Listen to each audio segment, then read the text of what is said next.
Hola, ¿qué tal? ¿Cómo estáis? Hoy vamos a reseñar y a explorar la información y posibilidades de juego que ofrece Moria, la sombra de Khazad Dûm, el suplemento para el juego de rol del Señor de los Anillos para quinta edición.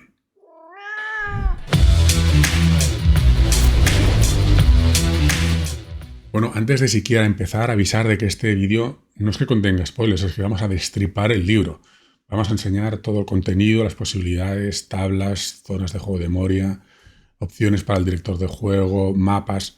Vamos a destriparlo enteramente, con lo cual, si vas a jugar esta partida, esta campaña, o tienes intención de jugarla, ya sea en un presente o en un futuro, ya sea conmigo como director, porque la vamos a dirigir en breve en el canal, o con cualquier otra mesa y con cualquier otro director o directora, pues os recomiendo que no veáis nada más de este vídeo, que lo paráis inmediatamente, porque, insisto, vamos a destriparlo completamente.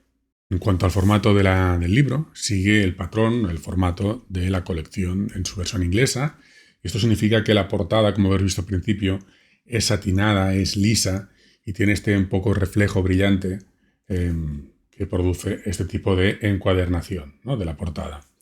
Además, también contiene un par de cintas como marcapasos, y ya se me está escapando por aquí debajo, también aparece un mapa desplegable. Creo que son 8, no sé cuántas son, pero como podéis ver, está el libro, todo el mapa completo de Moria, que yo juraría que solamente contiene las localizaciones que son, entre comillas, públicas. Las secretas, ocultas, etcétera, como luego veremos, en principio aquí no se muestran. De hecho, en este mapa no se muestra prácticamente nada. Pero bueno, en la otra parte, el reverso de este mapa, se muestra una especie de mapa táctico estratégico de combate que está más pensado para el juego del Anillo Único que para el Señor de los Anillos, ya que utiliza un sistema de combate algo peculiar y, entre comillas, abstracto.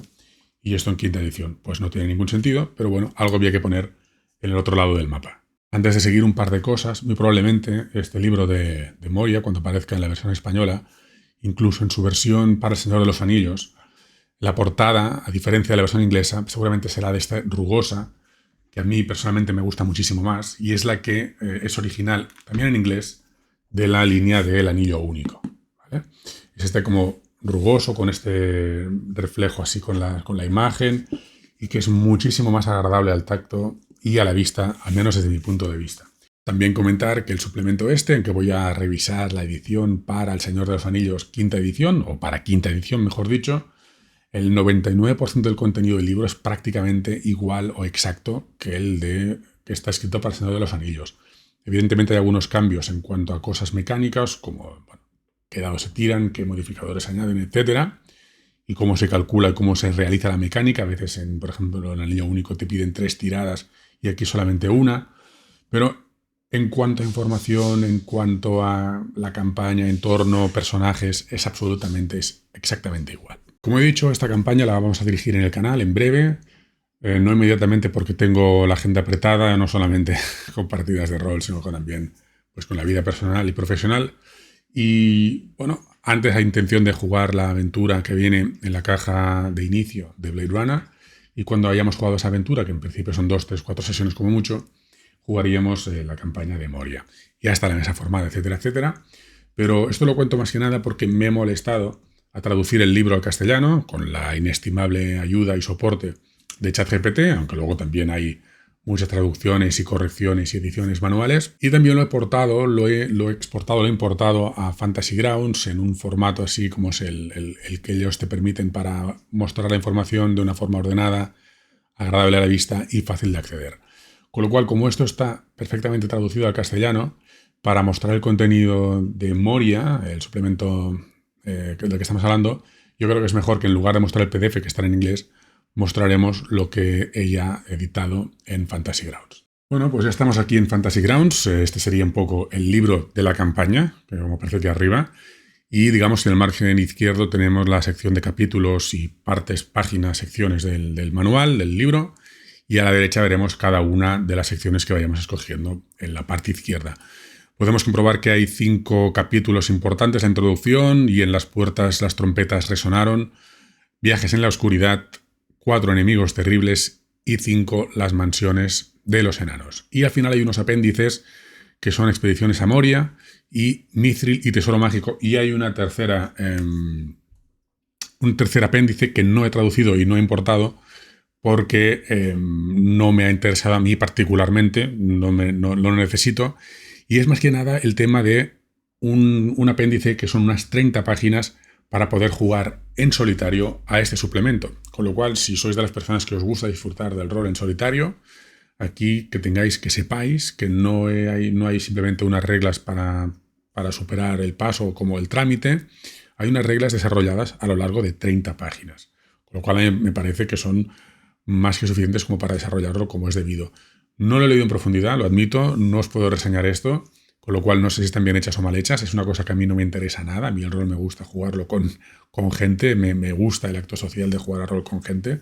No soy capaz de sacarle provecho a una partida de rol en solitario. Seguro que hay gente que sí, me parece cojonudo, pero yo no soy capaz de hacerlo, con lo cual no me lo he leído. Pero en cuanto a cantidad, no sé calidad, pero en cuanto a cantidad, 30 páginas deberían ser más que suficientes con sus tablas, con sus reglas, con sus historias, no solamente para explorar, sino también para reglas de downtime, lo que sería el descanso entre misión y misión, por decirlo así, entre expedición y expedición, con lo cual ya os digo que a simple vista tiene muy buena pinta. Y si mantiene el nivel de calidad que mantiene el resto del libro, ya os digo que ese capítulo tiene que ser excelente. Bueno, pues vayamos a ver un poco las partes de este libro a través de este Fantasy Grounds. En la introducción se lee la portada, pues aquí un poco de información sobre esto. Vamos a mirar un poco esto, porque la visión general, porque aquí nos dirá un poco de qué se trata cada capítulo, ¿no? En la introducción se describe la historia y la forma de jugar, la forma del lugar ahora llamado Moria, y en las puertas las trompetas resonaron, que sería el capítulo 2. Discute varios grupos interesados en Moria en la era actual. Estos grupos podrían ser mecenas o rivales para los héroes jugadores. Veremos que es un capítulo en que se presentan facciones, grupos de personas, posibles mecenas, personajes no jugadores, que son... Hay que tener en cuenta, hay que tener claro ese principio, que es una cosa que aún no he dicho, que este suplemento no es una aventura lineal, no hay aventuras, un arco argumental de principio a fin, no hay una trama que se tiene que ir desarrollando y que los jugadores van a disfrutar en su vagoneta de tren, sino que es absolutamente un sandbox, es un entorno de campaña con localizaciones, con puntos de interés, con personajes no jugadores, con lo cual es el director del juego, a través de los intereses de los personajes y de los jugadores de la campaña, quien va a tratar de sacar provecho de todos estos recursos que el libro ofrece.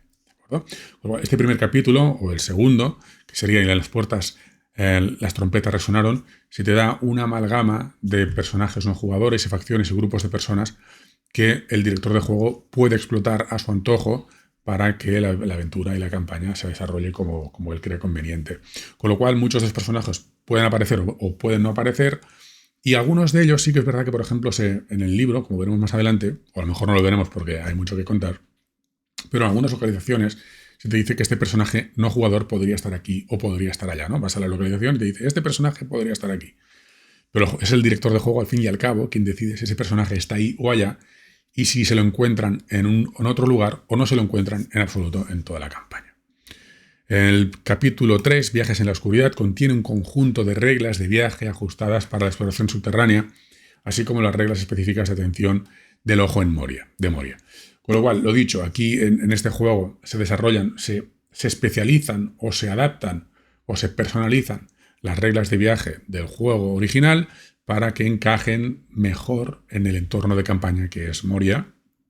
Y también lo mismo con el ojo de Moria, atención del ojo de Moria, esa regla que hace que los jugadores, a medida que van consiguiendo logros o se van haciendo notar a través de sus aventuras o de sus logros, pues digamos que de una forma abstracta el enemigo, con E mayúscula, va tomando nota o va tomando conciencia, por decirlo así un poco, de este grupo de héroes jugadores, ¿no? Y esto también tiene evidentemente consecuencias mecánicas. Insisto, aquí también se adapta, se personaliza este tipo de mecánicas al entorno concreto de Moria. En el capítulo 4, Enemigos Terribles, enumera los orcos y otros enemigos que se pueden encontrar en la ciudad y reglas para arriesgarse a un encuentro en la perdición de Durin. Es decir, aquí ese sería el bestiario.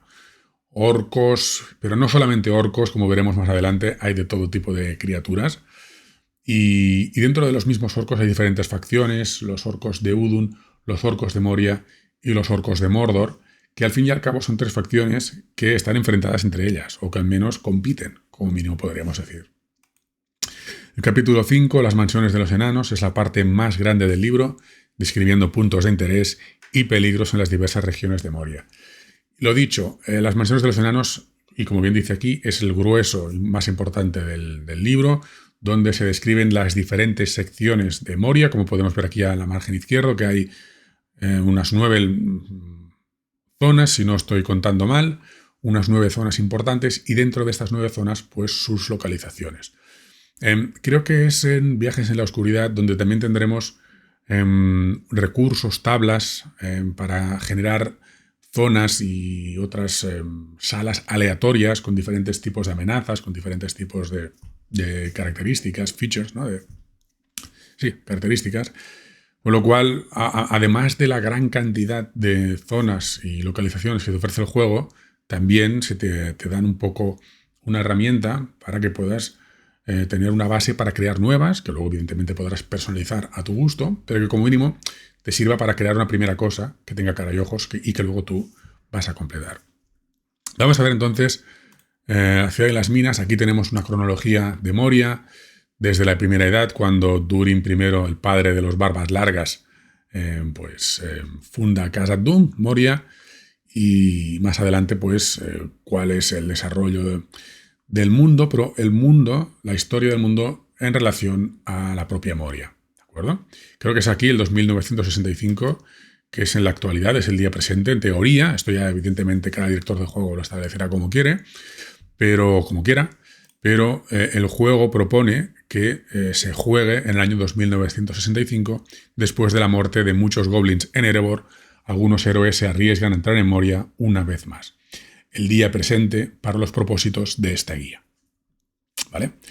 Aquí tenemos una ilustración de unos guerreros enanos en las puertas, o una de las puertas de Moria. Pasaríamos al capítulo 2, y en las puertas las trompetas resonaron. En este capítulo, claro, aquí es un poco lo que se está comentando, ¿no? Este juego, o este suplemento, mejor dicho, no es una campaña con un arco argumental, con una trama que se desarrolle de un principio a fin. No hay ni principio, no hay fin. El desarrollo de la historia lo decidirán los jugadores y el director de juego, con sus interacciones, por decirlo así. Y aquí te plantea diferentes formas de jugar al libro, como iremos viendo. Como no hay un arco argumental, esta aventura, este entorno de campaña, se puede jugar de diferentes formas. Y esto, evidentemente, también ayuda a su rejugabilidad. Yo no soy muy fan de rejugar un suplemento una segunda vez. No digo que no lo vaya a hacer nunca, pero no es algo que tenga un interés especial en ello, porque estos suplementos que tienen de juego más o menos una duración de 1 año, o algo, quizás 6 meses, a saber, depende también de lo que dura la vida de los personajes. Esto me exige mucho a mí, al menos yo me exijo mucho a mí mismo, trabajo, etcétera, etcétera, con lo cual cuando una vez he acabado esta campaña, tengo ganas de jugar otra cosa, simplemente para jugar algo que me resulte diferente y fresco, ¿no? Pero aquellos que os guste muchísimo, al menos Moria, o que os guste sacar el máximo de cada suplemento, aquí ya os digo que se puede jugar de varias formas diferentes, como ahora iremos viendo, ¿vale? Aquí, pues bueno, te está diciendo un poco esto. El enfoque de la campaña es esto, ¿vale? Aquí, por ejemplo, ya te plantean aquí el mismo libro que este juego se puede jugar de diferentes formas. Una manera principal sería buscar un tesoro, ¿vale? Buscar tesoro puede significar simplemente, pues, buscar algún tesoro valioso simplemente porque eres algún tipo de buscavidas y quieres ganarte la vida con ello, o quizás porque quieres saquear a los orcos, que a lo mejor saquearon a tu estirpe hace años, o simplemente porque hay algún tesoro en concreto, quizás que pertenece a tu linaje, lo que fuese, ¿vale? También podría ser una búsqueda de Mithril. También creo que tengáis en cuenta un poco que aquí se sugieren también mecenas sugeridos, es decir, el juego aporta diferentes mecenas que luego podremos ver, cada uno evidentemente con sus motivaciones y su forma de ser, etcétera, etcétera, y en función del objetivo o de la excusa o de la motivación de los jugadores para profundizar en Moria, este motivo podría encajar mejor con algunos mecenas en concreto. Y aquí se te sugieren qué mecenas serían quizás los más adecuados. Pero evidentemente no hay ninguna limitación y se puede utilizar el que el director de juego crea más conveniente o más interesante, sin problema alguno. La segunda motivación principal que se sugiere sería buscar mithril. Ya sabéis que el mithril en la Tierra Media, que yo sepa, solamente crece en Moria.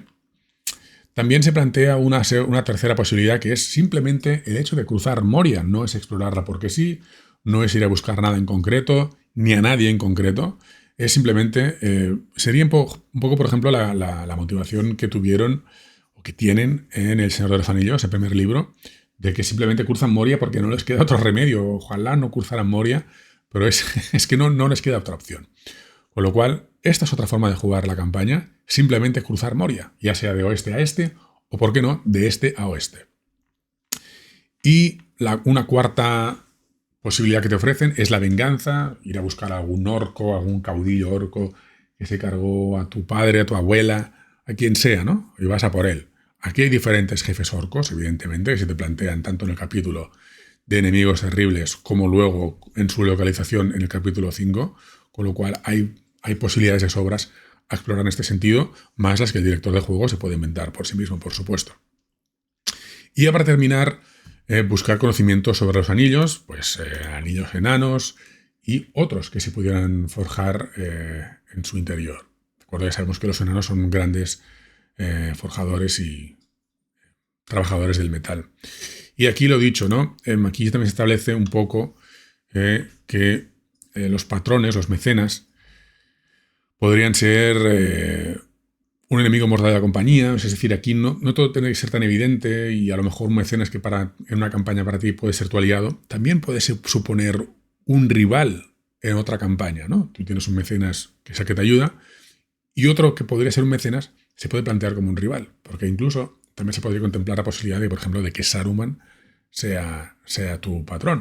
Y a lo mejor, ¿por qué no? Saruman puede ser tu patrón y tu rival, un grupo de otros aventureros que está patrocinado por Gandalf.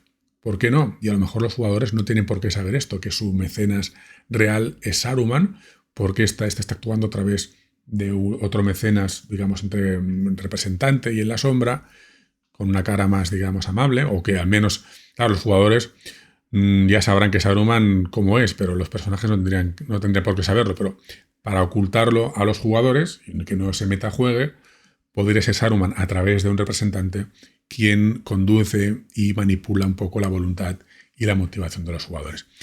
Infinidad de posibilidades. Moria y el mundo exterior.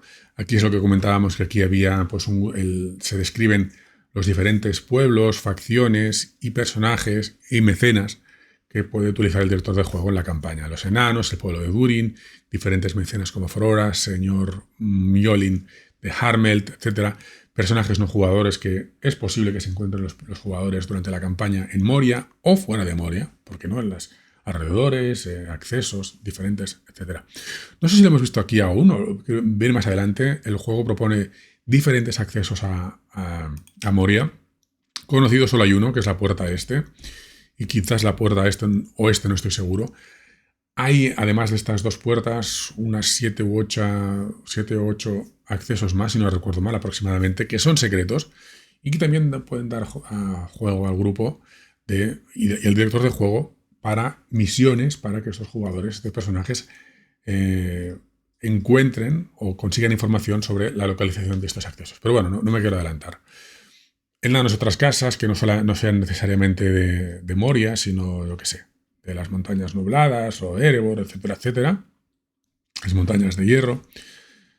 Mecenas existentes y Moria, bueno, elfos, hombres y medianos enanos, y hobbits, perdón, y otro tipo de grupos humanos como los hombres de Robanion, Dunlendinos, etcétera, etcétera.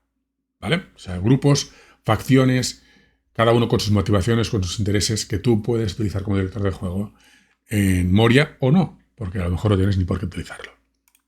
Un nombre mal agüero, bueno, Moria, si no recuerdo mal, creo que es un nombre élfico. En verdad, en enano es Khazad-dûm, y Moria significa en élfico pozo negro o pozo oscuro. No estoy muy seguro ahora mismo.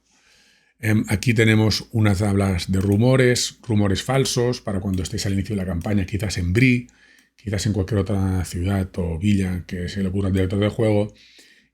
O quizás, ¿por qué no?, entre diferentes incursiones, porque no tienes por qué recorrer Moria de un tirón.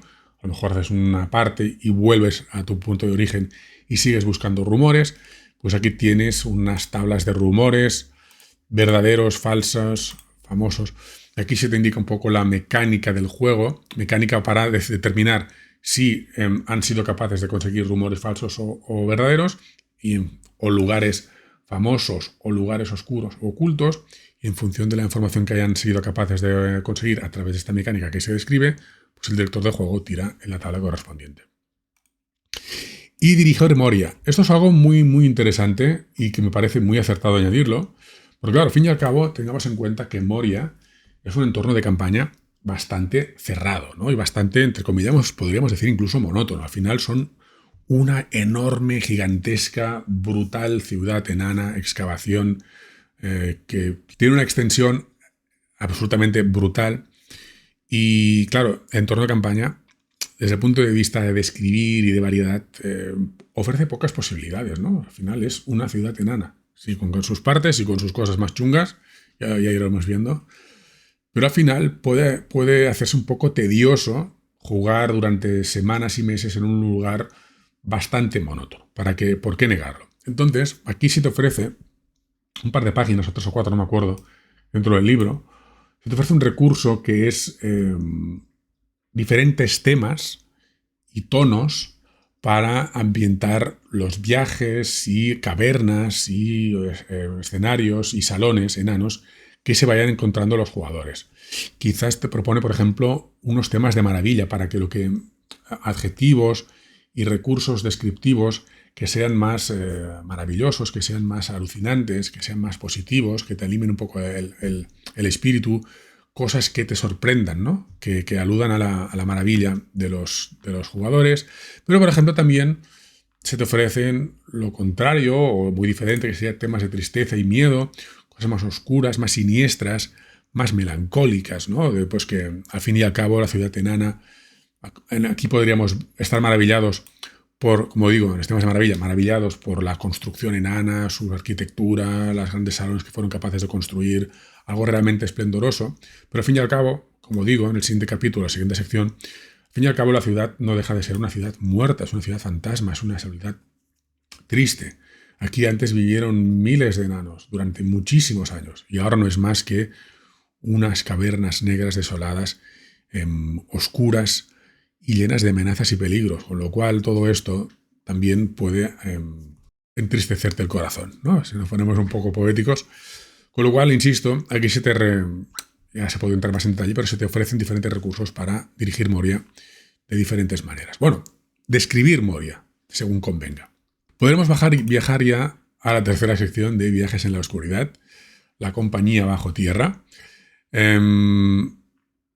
por ejemplo, también, claro, al fin y al cabo tengamos en cuenta que esto es como un sandbox y no hay un hex-scrolling per se, pero sí que hay una exploración por terrenos y caminos desconocidos, y también hay un componente importante de supervivencia, de conseguir comida, de conseguir agua potable, que no se apague la llama del fuego, porque al final el fuego de la luz también es importante, etcétera, etcétera.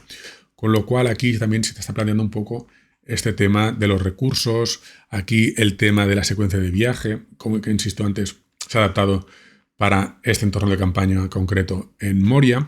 Y también hay una pequeña sección aquí de buscar y hallar, porque como veremos más adelante, aquí hay 3 tipos de puntos de referencia, es decir, 3 tipos de localizaciones, las que son famosas y que todo el mundo conoce que existen, como yo que sé, la puerta este de Moria o el Salón del Rey, etcétera, etcétera.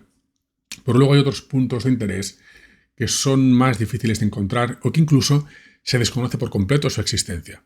Y es a partir de información que podamos conseguir, como hemos visto antes en tablas de rumores en el exterior, como información que se consigue al explorar la propia Moria.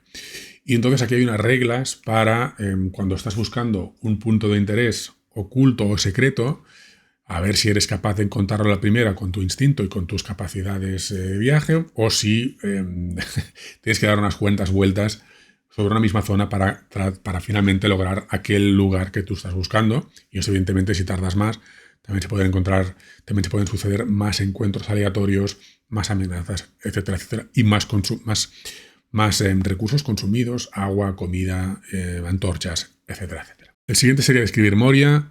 Vale, quizás son elementos puntuales para que puedes recurrir para darle ese toque en particular a una zona o a una sala en concreto, ¿no? Son recursos que no tienes por qué usar estos en concreto o no limitarte a estos, pero es un buen ejemplo, como mínimo, de lo que puedes utilizar para darle que cada zona sea especial y única, ¿no? Tambores las profundidades, ya sabemos de qué va esto. Aquí es lo que comentábamos, la atención de Moria, la atención del ojo de Moria, ya no es el de Mordor, aquí es en Moria. El umbral de caza, cuando las hazañas y cuando el grupo se ha convertido suficientemente famoso o ha dado suficientemente la nota, por decirlo de alguna manera, como para que suceda algún episodio de revelación en Moria. Una mecánica que me parece muy chula. Generador de cámaras aleatorias, aquí tenemos 4 tablas. Aquí en la primera tabla, como podemos ver, vamos a verlo rápidamente, tenemos 9 resultados. Pensaba que tendría 10, a lo mejor me he dejado uno, o es que a lo mejor sí que solamente tiene 9, o a lo mejor tiene 9, pero no he puesto bien los valores de las tablas, que a lo mejor tendré que comprobarlo. Pero como podéis ver aquí, con 4 tablas diferentes y tirando la bolita del bombo de cada una, puedes conseguir cámaras absolutamente únicas, diferentes, que, insisto, no tienen por qué ser la cámara que finalmente usarás, no tienes por qué ser exactamente así, pero como mínimo es un punto de referencia que a lo mejor te inspira para crear tu propia sala o, a partir de esta, modificarla y acabar de vestirla, ¿no? La primera tabla sería tipo de cámara, el segundo el estado, si está hecha polvo, si se conserva perfectamente, etc. El aspecto y el reto, aquella cosa que a lo mejor tienes que superar en la cámara, quizás un enemigo, quizás algún acertijo, quizás algún tipo de trampa, o vete a saber tú, ¿no? Y aquí algo muy parecido, pero con bandas de orcos, ¿no? Si te encuentras tablas aleatorias, no te vas a encontrar siempre los mismos 4 orcos del copón, el mismo encuentro básico de orcos. Hay que tener en cuenta esto, no estamos en Underdark, no estamos ahora en superficie y ahora en otros lugares con los cuales el tipo de enemigos de Dungeons & Dragons es mucho más abierto. Aquí vas a tener un grupo de enemigos o tipos de enemigos más limitado, con lo cual es sensato, es inteligente y es, digamos, buena idea tratar de ofrecer algún tipo de variedad con los encuentros aleatorios de orcos, con lo cual aquí primero tiras por un líder de los orcos, y también tiras aquí por los súbditos, con lo cual quizás un orco de Udun tocado por el fuego y le añadimos un fanático orco de Udun, ¿no? Y cosas así. Y así tienes diferentes tablas, diferentes bandas de orcos que ofrecer a los jugadores y que no sea siempre exactamente lo mismo. ¿Vale? Pasamos al capítulo 4, que es enemigos terribles. Aquí, pues, lo que os comentaba, aquí hablamos de los orcos, evidentemente es el enemigo principal de Moria. Moria está infestada de orcos, aunque evidentemente Moria es enorme y hay muchísimas partes que están vacías, inexploradas y que no hay ningún tipo de enemigo, por supuesto, pero si podemos decir que hay un grupo que es el más abundante de lejos en Moria, es el de los orcos. Y hay diferentes orcos, porque como podemos ver aquí, los orcos de Moria, orcos de Mordor, orcos de Udun. Y el oeste de Moria, como dice aquí está disputado, no está controlado por ninguna facción en concreto. Como podéis ver aquí, la vieja Moria, los salones enanos y el camino y el valle de Dimril, o de los espejos, si no recuerdo mal o algo así, está controlado por los orcos de Moria. Y aquí describen un poco los orcos de Moria cómo son. Diferentes, pues aquí tenemos los bloques de estadísticas de cada tipo de orco, que aquí está, pues las fortalezas de los orcos de Moria, ¿vale? Aquí con las diferentes localizaciones en las que suelen encontrarse, ¿vale? O que suelen controlar, al menos. Orcos de Udun, con Gorgol, el hijo de Vol, que es, digamos, el líder de esta facción, que están en el templo de Udun y en el templo de Balrog, perdón, lo he dicho al revés, templo de Udun y el trono del Balrog. Y los orcos de Mordor, que están más bien en la parte este, si no estoy equivocado, de Moria, en las galerías de la montaña. Esto es la parte norte, entonces. No la parte norte, sino la parte superior, digamos. Etcétera, etcétera, ¿vale? O sea, diferentes también. Uruk Negro, Capitán Uruk, o sea, que son orcos ya más chungos. Etcétera, etcétera, ¿vale? Aquí también hay facciones de enanos, pero enanos esclavos. Enanos que han sido esclavizados, que aún viven ahí, que están pues a las órdenes de los orcos, unos enanos realmente desgraciados, y espíritus enanos. Aquí entramos un poco dentro del misticismo y tal. Hay que tener en cuenta también que, al menos desde mi punto de vista, este libro, ¿cómo le diría esto? Trata de respetar al máximo el espíritu de Tolkien, pero sin ceñirse en exceso a este canon, porque si no, habría muy pocas posibilidades de juego. Con lo cual, trata de expandir un poco la fantasía, las chaladuras, para que podamos sorprender a los jugadores. Si le ofrecemos a los jugadores únicamente lo que aparece en los libros, la sorpresa desaparece y no hay... o no es que no haya diversión, pero seguramente será menor. Pero claro, si de la fantasía de Tolkien pasas a una fantasía de los reinos olvidados, pues la Tierra Media deja de ser la Tierra Media. Con lo cual, también tienes que poner un poco unos límites a esta expansión que ofrece Tolkien. Y yo creo que en este libro, desde mi punto de vista, me puedo equivocar, y esto ya es subjetivo, cada uno tendrá su opinión, yo creo que han encontrado un punto muy dulce, un equilibrio muy bien hecho entre vamos a explotar un poco la fantasía, vamos a abrir un poco los límites, vamos a tratar de sorprender a los jugadores, pero también que no se nos vaya la castaña, no les pongamos aquí cualquier chaladura porque no va a colar y vamos a sacar a los jugadores de la partida si les ofrecemos cosas que no tienen ningún sentido dentro del mundo de Tolkien. Yo creo que el equilibrio está muy bien encontrado, insisto, esto es objetivo, pero esta es la sensación que yo tengo. Pues esto es un poco, ¿no? Enanos esclavos y espíritus enanos que puedes encontrar dentro de Moria también. El Balrog de Moria, bueno, sí, aquí se ofrece un poco la posibilidad de enfrentaros a Balrog. Aquí está el bloque de estadísticas, no lo voy a abrir. Si lo queréis ver, comprad el libro. Pero ya os digo que las estadísticas están hechas para que no tenga ninguna posibilidad de enfrentarse a él, ¿vale? Ahora, aún así, hay quien dice que este tipo de criaturas, como por ejemplo en Cthulhu, en los libros de Cthulhu, y aquí mismo el Balrog dentro del libro, no debería ponerse estadísticas, porque al ponerle estadísticas lo haces mortal, lo haces numérico. Si tú a un bicho como estos no le pones números, sigue siendo algo absolutamente inalcanzable, algo que va más allá de la razón. En cuanto tú le pones números, ya se puede cuantificar y ya se puede entender. Por muy bestia que sean los números, no deja de tener números y de ser cuantificable y ya tiene sus límites, por decirlo de alguna manera. Pero bueno, para los que queráis disfrutar de esto y plantear, ¿por qué no? Porque también puede ser una burrada y ¿por qué no divertido? Aquí tenéis las estadísticas por si queréis que vuestros personajes se enfrenten a él. Corred insensatos. Preguntas sin respuestas. Claro, aquí también es una cosa que luego veremos. Como os he dicho, aquí el libro no ofrece un arco argumental, no hay una trama, ni hay ni un principio ni hay un fin, y tampoco hay un medio. Simplemente hay facciones, personajes no jugadores, intereses enfrentados y localizaciones a visitar. Por tanto, todo está como muy al aire, y como veremos luego en las localizaciones te plantean un conjunto de salas o de puntos de interés dentro de esa misma localización. Se va a encontrar este personaje aquí o allá, estas cosas lo que se puede encontrar en este lugar. Pero luego hay una sección donde se llama, en cada localización, hay una sección que se llama intrigas y problemas o algo así, en el cual se plantean cosas que pueden estar sucediendo en esa localización, pero no tienen por qué estar sucediendo ahí. Y eso es muy interesante porque hace, de nuevo, rejugable esa zona, porque a lo mejor esa sala tú explotas esa cosa que puede estar sucediendo y en otra mesa, en otra campaña de un año o dos después, a esa sala la vistes con otro problema y le da un tono diferente.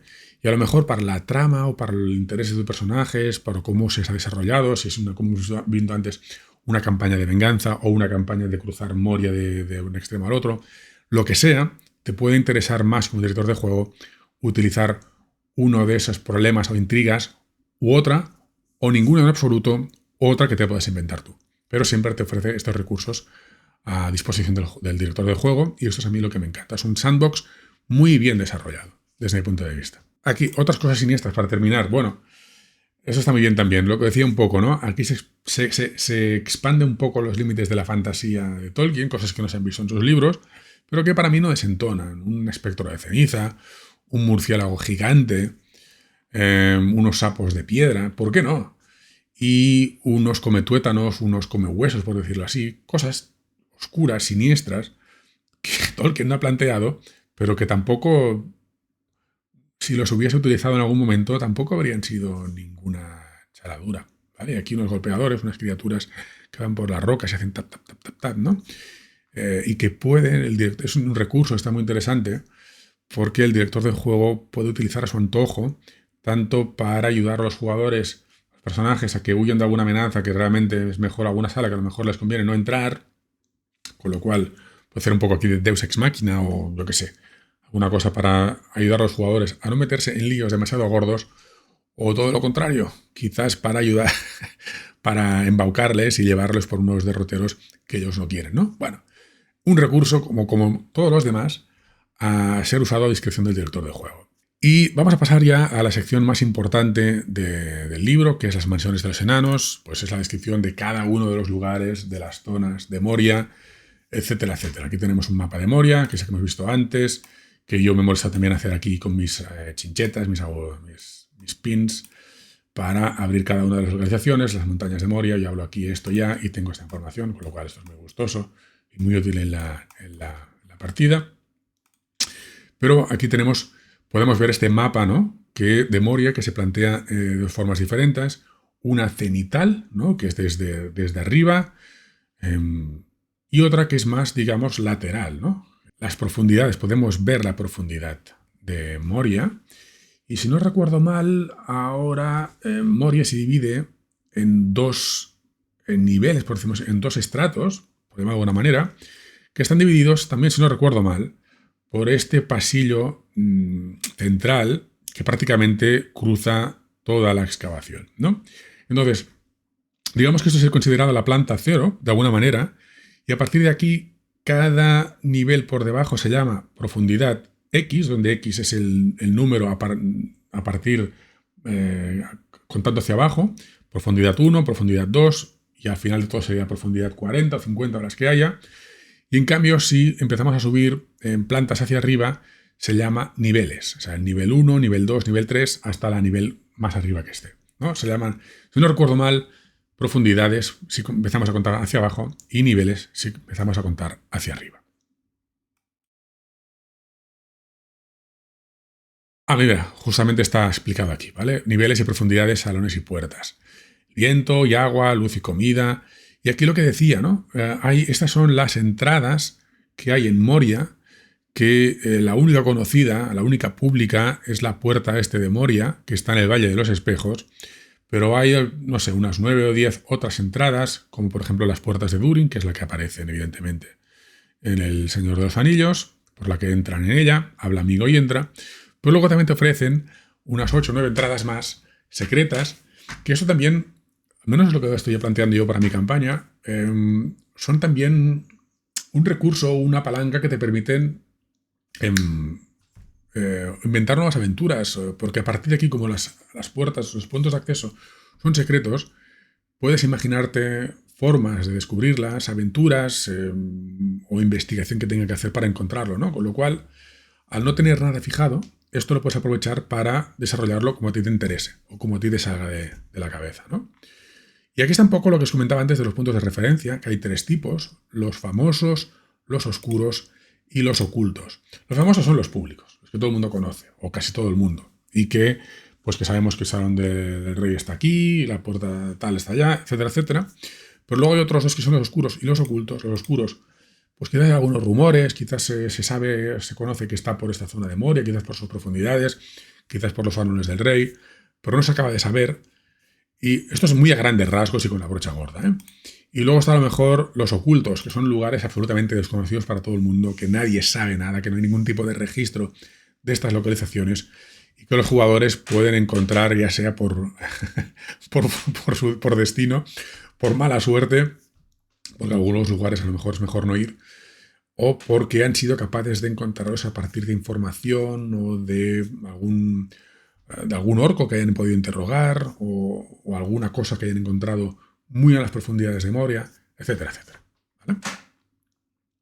Pasaríamos ahora a ya las diferentes zonas. No vamos a explorarlas todas, evidentemente no tiene ningún sentido, eso sería una locura, pero sí que vamos a mirar un par de ellas para que veamos qué ofrece cada una. Absolutamente todas las localizaciones siguen el mismo patrón, ¿de acuerdo? Primero se describe un poco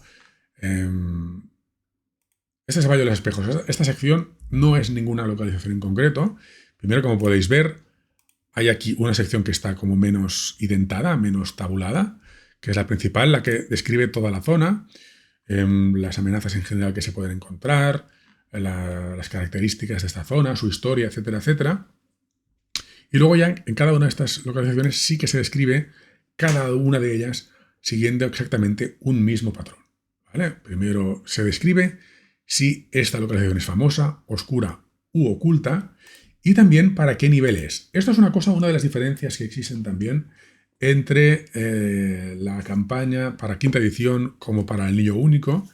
Yo tengo el PDF porque fui mecenas de este Kickstarter, un orgulloso mecenas de este Kickstarter, podríamos decir, y nos entregaron el PDF de las dos, al menos a mí, yo creo que todo el mundo. Tengo el PDF tanto para quinta edición como para el Anillo Único en inglés.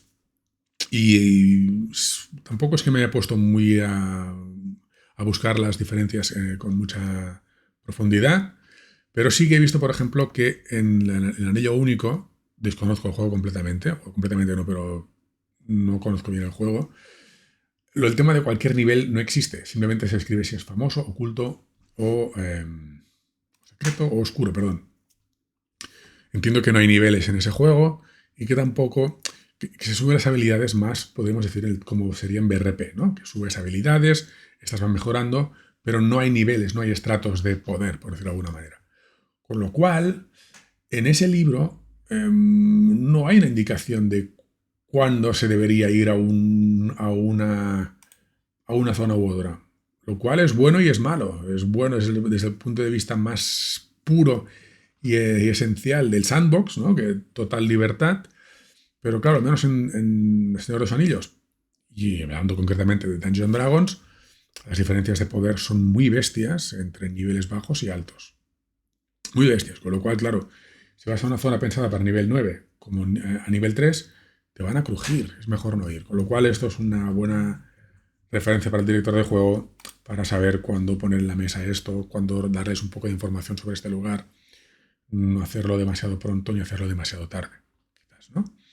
Esto, insisto, rompe un poco el tema de sandbox, pero en juegos de rol donde haya niveles de poder muy marcados, un sandbox puro no se puede realizar. Al menos es mi punto de vista. Te ponen un poco un rumor y una sabiduría antigua. Esto está mal. Bueno, es CD, no DC. Clase de dificultad, no difficulty class. Esta es un poco la información que todo el mundo podría conseguir así como así. Y esto es si alguno de ellos supera una tirada de sabiduría antigua, CD15. Esta CD puede cambiar en función de la zona, pero en este caso en concreto es CD15. Entonces obtendrían este pedazo de información extra acerca de la zona. ¿Vale? Te ponen un trasfondo de la zona, del lugar de interés, el mapa con sus diferentes puntos. Luego viene la sección de las ubicaciones, qué hay en cada lugar, quién hay en cada lugar si es que hay alguien. Aquí información extra con sus recuadros laterales que yo he puesto con estos marcos amarillos. Aquí, por ejemplo, se habla un poco de un personaje no jugador, que es Morlena sin descanso, que es una especie como de comerciante, que si no recuerdo mal, cruza las montañas de Moria para, pues, vender su mercancías desde Bree hasta Robanion y viceversa. Bueno, no me acuerdo muy bien, pero era algo así. La tengo pensado usar para mi campaña para las primeras sesiones, porque no creo que sea una campaña para que entren en Moria nivel 1. Yo recomendaría que entren en Moria a partir de nivel 3 como mínimo, con lo cual los dos primeros niveles o te los puedes saltar y empezar a nivel 3, o puedes jugar un poco en el exterior desde nivel 1, que es lo que yo pienso hacer, explotando un poco las motivaciones, haciéndoles ganar motivaciones para entrar en Moria, y esos dos primeros niveles, aparte de, insisto, ganar motivaciones para entrar en Moria, buscar localizaciones donde pueda haber accesos más discretos y que no estén vigilados por los orcos. Y esto sería un poco el inicio de la campaña que yo tengo planteado, no súper desarrollado, pero sí planteado.